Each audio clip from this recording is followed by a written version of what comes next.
ನಮಸ್ಕಾರ ವೀಕ್ಷಕರೇ, ಆರ್ ನ್ಯೂಸ್ಗೆ ಸ್ವಾಗತ. ನಾನು ಪರ್ವೇಜ್ ಪರಿವರ್. 2 ಲಕ್ಷ ಇದೇ ಸಾರಿ ನಾವು 2 ಲಕ್ಷ ಗೆಲ್ಲಬೇಕಾಯಿತು. ನಮ್ಮವ್ರಿಗೆ ಮೋಸ ಮಾಡಿದ್ರು.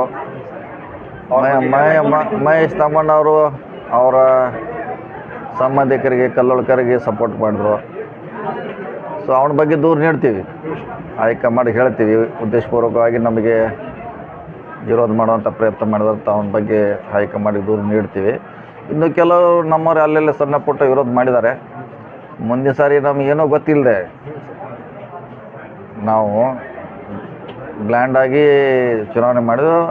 ನಮ್ಗೆ ಕೆಲವೆಲ್ಲ ಗೊತ್ತಾಗ್ತಿಲ್ಲ, ಇವರು ಎಲ್ಲಿ ಮೋಸ ಮಾಡ್ತಾರೆ. ನಮ್ಮವರೇ ನಮಗೆ ಸ್ವಲ್ಪ ಮೋಸ ಮಾಡೋದ್ರಿಂದ 1 ಲಕ್ಷ ಹಿನ್ನಡೆ ಆಗಿದೆ. ಅದನ್ನು ಮುಂದಿನ ದಿನಗಳಲ್ಲಿ ಸರಿ ಮಾಡ್ಕೊಳ್ತೀವಿ. ಮತ್ತು ಈಗ ಯಾರು ವಿರೋಧ ಮಾಡಿದಾರೆ ಅಲ್ಲಿ ಕೂಡ ನಮ್ಮದೇ ಅಂತ ಸಂಘಟನೆ ಮಾಡಲಿಕ್ಕೆ, ಸ್ವಂತ ಸಂಘಟನೆ ಮಾಡಲಿಕ್ಕೆ ಪ್ರಯತ್ನ ಮಾಡ್ತೀವಿ. ಹೈಕಮಾಂಡಿಗೆ ನಾನು ಅವ್ರದ್ದು ಹೇಳ್ತೀನಿ ಅಂತ ಹೇಳ್ತಂದ್ರೆ ಹೇಳಿ, ಅವರು ಎಷ್ಟು ಅಸೆಂಬ್ಲಿ ಒಳಗೆ ತೊಗೊಂಡಿದ್ರು ಓಟ ಅವ್ರು ಎಷ್ಟು ಕೊಡಿಸ್ಯಾರು, ನಾ ಎಷ್ಟು ಅಸೆಂಬ್ಲಿ ಒಳಗೆ ಓಟ್ ತೊಗೊಂಡಿದ್ದೆ, ನಾ ಎಷ್ಟು ಲೀಡ್ ಕೊಡಿಸೀನಿ. ಅದನ್ನು ಎರಡೂ ಕೂಡೇನ ಪಾಪ ಅವ್ರು ಕೊಡಲಿ. ಹೈಕಮಾಂಡ್ಗೆ ನಮ್ಮ ಸಮಾಜ ಕಂಡ್ರೆ ಭಾಳ ಪ್ರೀತಿ ಅವ್ರಿಗೆ. ಜಾಸ್ತಿ ದಿವಸ ಇಡಂಗೆ ಅವ್ರು ಅಂದ್ರೆ ಬೆಳಿಬಾರ್ದು ಅನ್ನೋ ಒಂದು ಉದ್ದೇಶ ಇಟ್ಕೊಂಡು ಇರ್ಬೇಕು ಅವ್ರದ್ದೇನಾದ್ರು.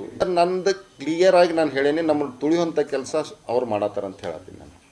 ಯಾಕಂದರೆ ನಮ್ಮ ಹಿಂದಿನ ಸಮಾಜದವ್ರನ್ನೆಲ್ಲರನ್ನೂ ನಾನು ಹೇಳಿದೆ. ಇವತ್ತು ಈಗ ಅವ್ರ ಪರಿಸ್ಥಿತಿ, ಮಾವೇರು ಮೋತಿನ ಪರಿಸ್ಥಿತಿ ಪಾಪ ಯಾವ ಮಟ್ಟಿಗೆ ತೊಗೊಂಡು ಬಂದ್ರಪ್ಪ ಇವ್ರತ್ತಂದ್ರೆ, ಇವತ್ತು ಸ್ವತಃ ಸ್ಟೇಜ್ ಮ್ಯಾಗ ಹೇಳಿಸ್ತಾರೆ ಅವ್ರನ್ನ.